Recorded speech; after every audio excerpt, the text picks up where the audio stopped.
देखिए बच्चों, हमें यहाँ पे क्या करना है, हमें इस संख्या को अभाज्य गुणनखंडों के गुणनफल के रूप में व्यक्त करना है। अभाज्य गुणनखंड यानी कि जो अभाज्य संख्याएं होती है, जैसे 2, 3, 5, 7, 11, 13, 17, 19।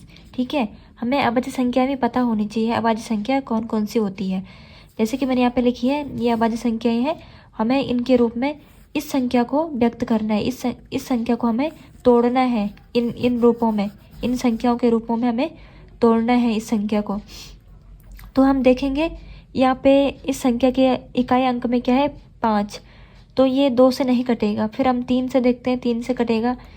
3 से देखते हैं, 3 ही कम 3, 3 दूना 6, 2 बचा 22 हुआ, 3 सता 21, 1 बचा, 3 पंजे 15। ठीक है, फिर 3 से कटेगा, 3 चौको 12, 3 दूना 6, 1 बचा, 3 पंजे 15। फिर 3 से कट रहा, नहीं कटेगा 3 से। 5 से कट रहा है, 5 अटे 40, 5 40, फिर बचा 2, 25, 5 पंजे 25। फिर 5 से कटेगा, 5 ही कम 5, 3 बचा, कितना हुआ 35, 5 सते 35।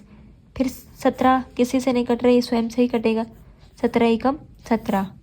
ये आगे अभाज्य गुणनखंड लिखेंगे यहाँ पे, 3 गुणा 3 गुणा 5 गुणा 5 गुणा 17।